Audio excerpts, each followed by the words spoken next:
Olá, muito boa tarde, sejam bem-vindos a mais uma edição de Mercado e Companhia. Vamos aos destaques desta terça-feira, 22 de dezembro. Câmara dos Deputados aprova projeto de lei que estabelece pagamento por serviços ambientais. Texto segue para a sanção do presidente. Greve nos portos da Argentina preocupa a indústria do trigo brasileiro. Soja na Bolsa de Chicago registra terceiro pregão consecutivo de valorização e consultoria avalia que cotação pode chegar a 13 dólares por bushel. E ainda, dólar opera em alta um dia após temor com mutação do coronavírus no Reino Unido. Tudo isso e mais nessa edição que já está no ar.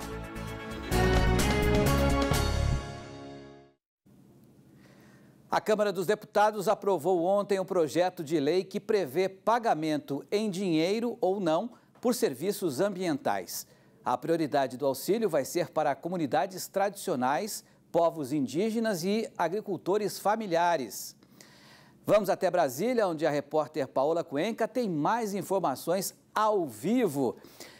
Boa tarde, Paola. Essa aprovação ainda depende da sanção do presidente Jair Bolsonaro. Por favor, traga mais detalhes, porque esse é um tema muito importante para o produtor brasileiro. Boa tarde, Petrin. Boa tarde a todos. Realmente, o presidente Jair Bolsonaro ainda precisa sancionar esse projeto de lei para que a Política Nacional de Pagamentos por Serviços Ambientais, de fato, se torne uma lei. Vou fazer aqui uma explicação, porque às vezes para algumas pessoas da nossa audiência fica um pouco confuso, já que geralmente os projetos, quando eles vão para a sanção, eles passaram ali pelo Senado Federal. Mas é que como este projeto de lei em específico já havia sido votado, analisado pelos senadores em outros dias, na semana passada, então agora, como ele foi analisado pelos deputados federais, já passou pela Câmara dos Deputados, foi aprovado pela maioria desses parlamentares, agora então segue para a sanção do presidente Jair Bolsonaro. É importante a gente destacar que esse projeto que cria a Política Nacional de Pagamentos por Serviços Ambientais ainda precisa ser regulamentado. Isso significa que o órgão gestor da política, que é o IBAMA, vai precisar ainda detalhar como vai funcionar todo esse sistema de pagamento na prática. Mas, de toda forma, é um passo muito importante dado de instituir, de fato, essa política nacional e de ter ali os principais regramentos a respeito desse assunto. A nossa equipe do Canal Rural preparou o material destacando esses principais pontos do texto que foi aprovado pelo Congresso Nacional para que todo mundo possa entender um pouco melhor. Vamos acompanhar.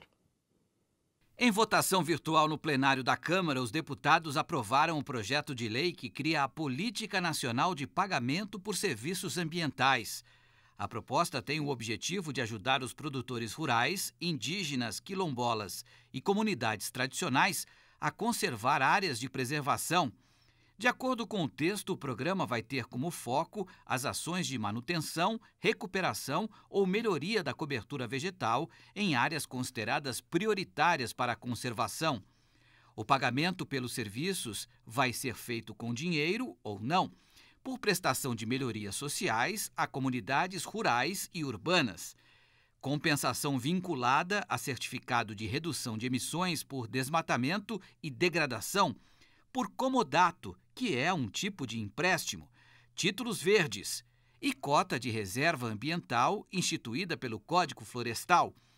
Entre os benefícios estão a concessão de créditos para a produção de mudas de espécies nativas, a recuperação de áreas degradadas e a restauração de ecossistemas em áreas para conservação, além de assistência técnica para o manejo sustentável da biodiversidade e programas de educação ambiental voltados a populações tradicionais e agricultores familiares.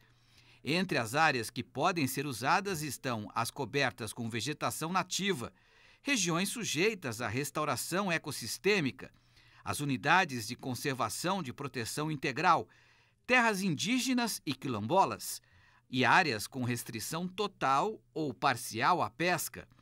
A proposta inclui também reservas particulares entre as áreas beneficiárias e o pagamento por serviços ambientais, com dinheiro público, em áreas de proteção permanente e de reserva legal.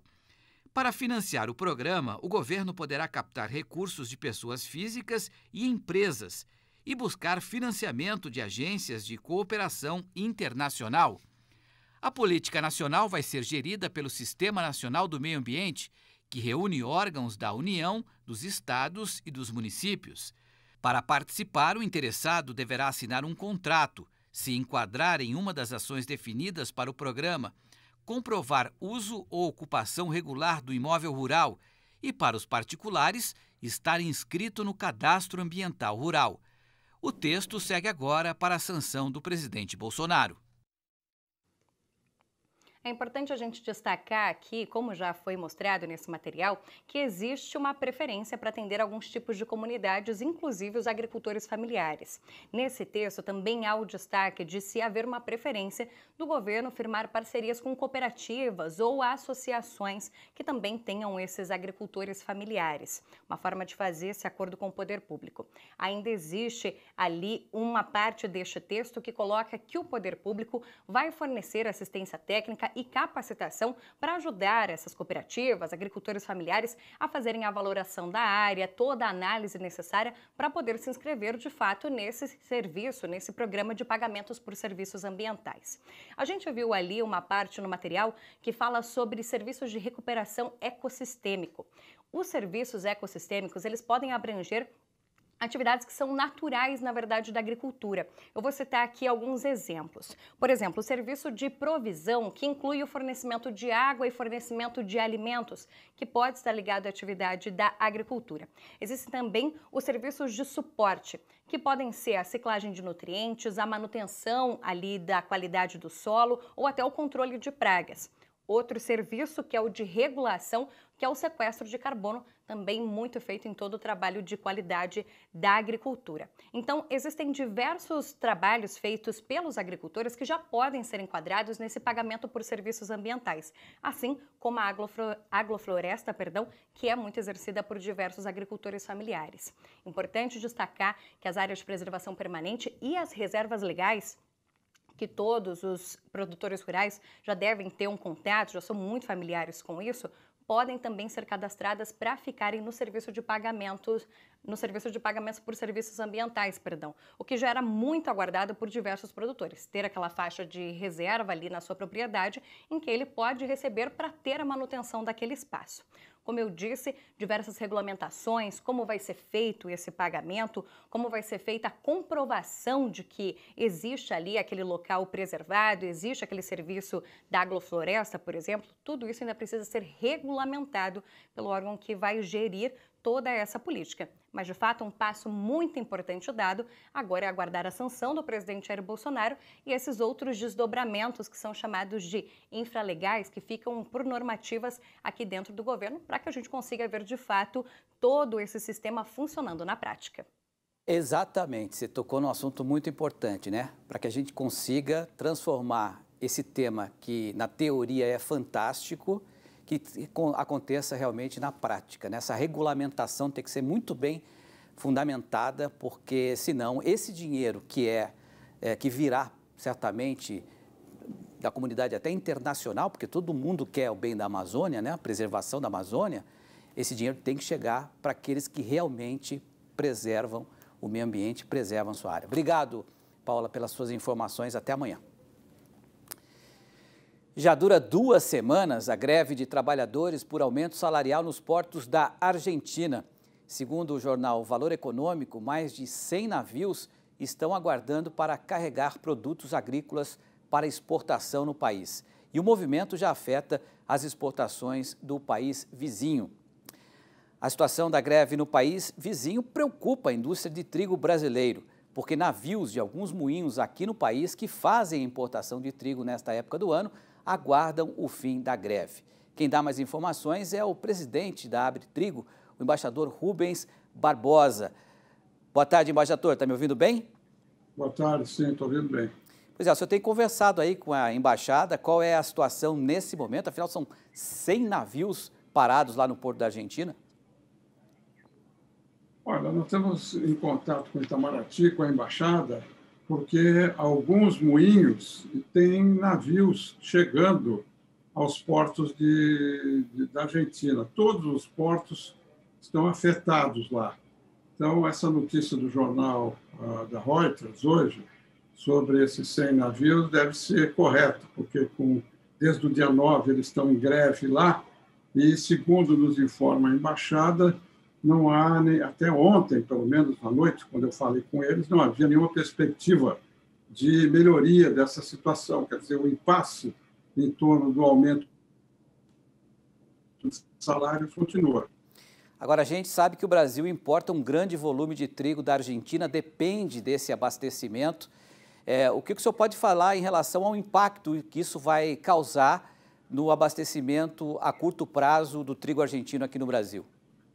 Olha, nesse período do ano, né, de dezembro até fevereiro, março, o Brasil normalmente importa cerca de 400 mil toneladas de trigo da Argentina. Sobretudo alguns moinhos, né? Não é uma quantidade relevante que ameace o abastecimento do mercado brasileiro, porque nós estamos recebendo trigo de outras procedências também. Então, nesse primeiro período do ano, os primeiros meses do ano, se essa greve continuar, alguns moinhos, sobretudo do sul, podem ficar afetados, mas isso não vai prejudicar o abastecimento interno do Brasil. Apenas alguns moinhos vão ter problemas de abastecimento e de produção de farinha, mas é uma coisa localizada e não representa uma ameaça para o fornecimento de todo o Brasil. E já se pensa numa alternativa, em caso dessa greve se estender por um prazo ainda maior, o Brasil buscar esse volume necessário em outros mercados? Há possibilidade de se fazer isso?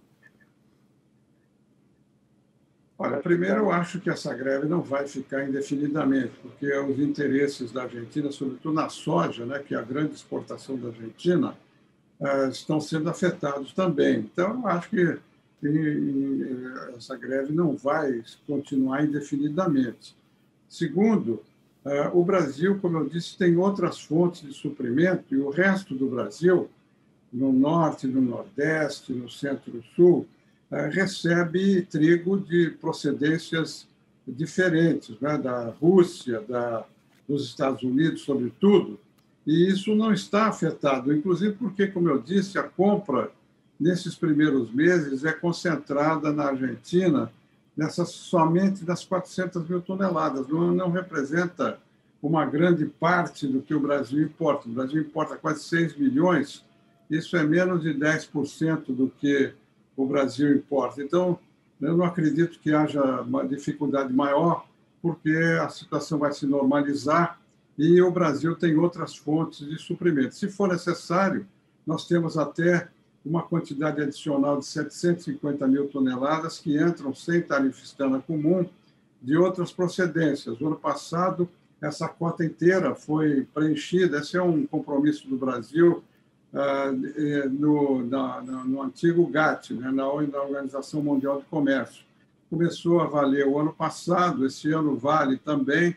Então, nós temos aí quantidades adicionais de trigo que poderão ser acessadas imediatamente, se for o caso. Mas eu não acho que isso vai causar um comprometimento maior no abastecimento. Se houver essa greve continuar por muito mais tempo, nós temos essas quantidades adicionais de trigo que poderão ser importadas sem nenhum problema pelos moinhos brasileiros.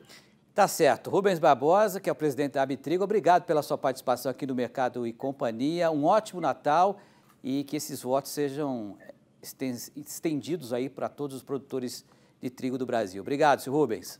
Muito obrigado. Os mesmos votos para vocês todos, os que nos assistem também. Muito obrigado. Obrigado. Bom, vamos para as cotações das principais commodities aqui no nosso telão. Veja só, começando pelo milho, para março de 21, o bushel, 4 dólares e 39 mais 25, em queda o milho em todos os contratos, né? Para maio, 4,41, julho, 4,41 e setembro, 4,23 mais 75. Temos também a soja lá em Chicago, a soja aí a 12 dólares e 39 mais 50 para janeiro, também em queda no cenário geral. Para março, 12,43, para maio, 12,43 e para julho, 12,48 mais 50. Bom, vamos então falar um pouco sobre essa cotação, né, da soja. Aqui a gente viu um movimento de queda, mas o fato é que analistas acreditam que a cotação pode chegar ao patamar de $13 por bushel nos próximos dias, até superando esse valor. É sobre isso que a gente conversa agora com o diretor da Simconsult, o Leones Severo. Boa tarde, Leones. Boa tarde, Petrinho. Boa tarde a todos.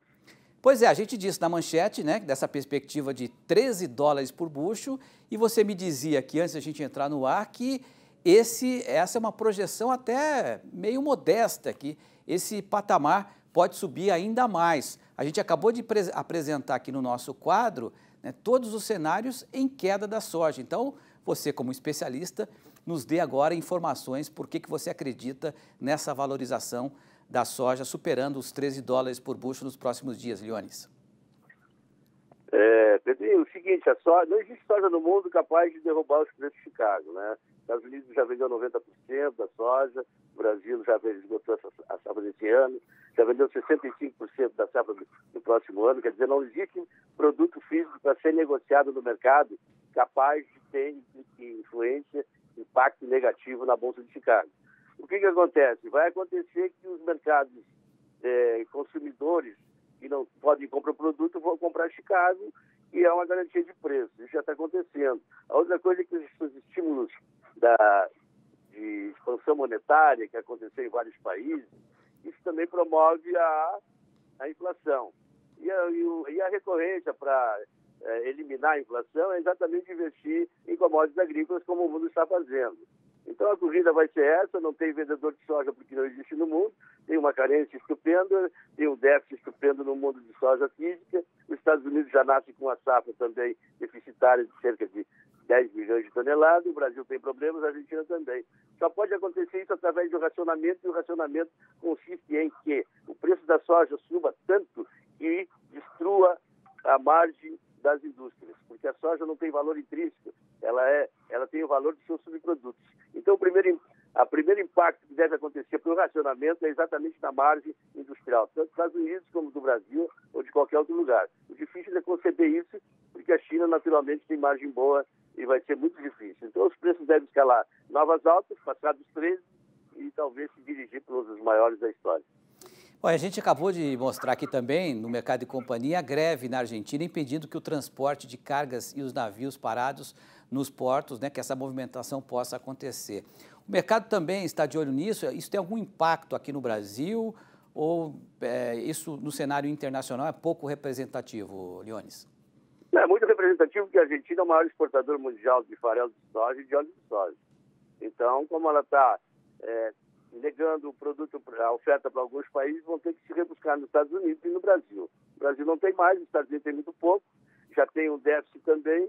Então, o que vai acontecer? Vai ter que escalar novas altas para, naturalmente, ou coibir o consumo, os mercados consumidores, ou nas origens destruir a margem industrial para que haja uma adequação entre a oferta curta e a expansão da demanda, que é muito grande.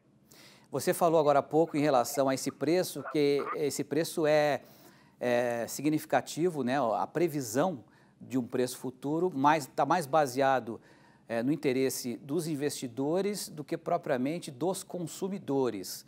Eu queria que você falasse um pouco sobre como é que é a previsão do apetite chinês, né? Porque muita gente diz que a China comprou mais soja do que necessitava, pensando num cenário de pandemia complicado, né? Você acha que a China, você diz que o mercado americano já vendeu 60%, 65% dessa safra atual. O que dá para falar sobre o atual apetite chinês nas próximas safras aí, Leones? A China só compra o que consome. Esse negócio de dizer que a China está fazendo estoque, não sei o quê, isso não existe. Eu administrei o negócio na China e eu sei muito bem como funciona. É que aqui no Brasil a gente recebe muitos discursos que não são verdadeiros, mas a China esse ano está importando entre 102 e 103 milhões de toneladas e no próximo ano entre 108 e 110.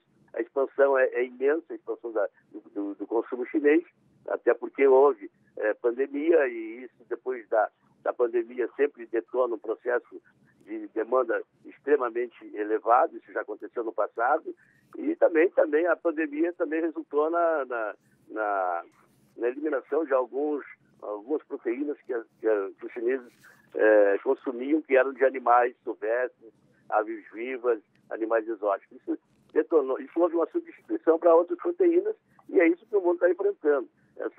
Essa demanda muito grande da China, que tudo é consumo, não tem nada de irrelevante nisso ou que não seja verdadeiro. Então nós temos um problema muito sério, porque se não houver o racionamento, e isso é muito difícil de acontecer nesses dias, tanto nos Estados Unidos como na China, porque aqui no Brasil também aconteceu a mesma coisa. Nós tivemos um déficit de oferta e o mercado cresceu e não conseguiu impedir o consumo, e a indústria de carnes continuou pagando um preço elevado pelo farelo e pelo milho. A gente viu que racionar no Brasil foi muito difícil. E muito mais difícil será racionar na China. Então o preço deve alcançar um valor tal que possa, no território de racionamento, possa impedir que continue consumindo os produtos da soja, porque a soja não tem valor. Tem que primeiro destruir exatamente isso, a margem industrial da soja. E isso, naturalmente, fica por conta nossa, dos Estados Unidos e da China. Mas a China tem um poder aquisitivo muito forte, né, e precisa do alimento.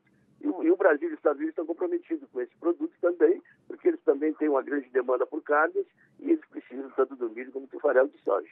Então, a situação atual é muito grave, é a primeira vez que acontece no mundo no âmbito tão abrangente, do mundo a nível mundial, e isso naturalmente vai trazer consequências, e as consequências virão através do preço elevado. Tá certo, Leone Severo, que é diretor da Simconsult, vamos acompanhar o mercado. Segundo Severo, a gente vai ter aí o bushel da soja em Chicago acima dos $13.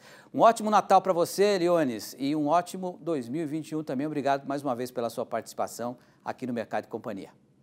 Obrigado a você também, para todos. Um grande abraço. Um grande abraço. Sentiu falta de algum conteúdo? Acesse canalrural.com.br.